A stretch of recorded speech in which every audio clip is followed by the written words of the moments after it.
శివుడిది కృష్ణుడిది కూడా వేస్తారు. తీసి చూస్తే కానీ మనకు తెలియదు. ఈ భూలోకంలో రాకాని పరమాత్మ హిందువులు శివుడు అనే పేరుతో శివలింగ రూపంలోను, ముస్లింలు అల్లా అంట, క్రిస్టియన్స్ ఎక్కువ. అంటే ఈ అందరూ ఒకటే, మన అందరూ వీళ్ళు హిందువులు ముస్లింలు అందరూ క్రిస్టియన్స్ అందరూ ఒకటే అని చెప్తూ తిరుగుతూ, కానీ ఇక్కడ వీళ్ళు అన్నీ వేస్తారు. కానీ ఒక మసీద్ దగ్గరికి వెళ్ళి ప్రచారం చేయరు, వీళ్ళు క్రిస్టియానిటీ దగ్గరికి వెళ్ళి ప్రచారం చేయరు. ఓన్లీ హిందువుల టార్గెట్ వెళ్ళాలి.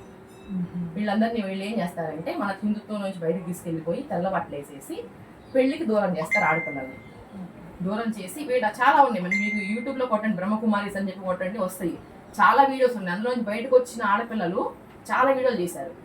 వాళ్ళని తీసుకెళ్ళి విచారణ నడిపిస్తూ ఉంటారు. అందులో ఒక హెడ్ ఉంటాడు, ఆయన వాళ్ళ దగ్గర వీళ్ళు రోజు వెళ్ళి పడుకోవాలి, వాళ్ళకి సేవలు చేయాలి, ఇంకా పెళ్ళిళ్ళు మానేసేయాలి, ఇంటికి వెళ్ళకూడదు, ఒక బంధం ఉండద్దు. లేదా ఒకవేళ పెళ్ళైన వాళ్ళు అనుకోండి, వాళ్ళని ఎలా వైండ్ చేస్తారంటే మీ భర్తని మీరు అన్నయ్యని పిలవాలంట.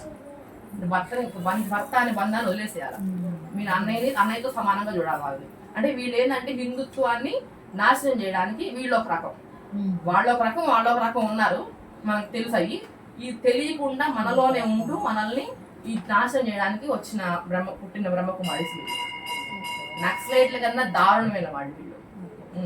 వీళ్ళు ఇంకోసారి వస్తే మాత్రం అసలు రానివద్దు మీరు గుళ్ళో. అంటే మీకు తెలియక పర్మిషన్ ఇచ్చుంటాను మేడం. తెలియదు బ్రహ్మకుమారి అని తెలియదు మీకు.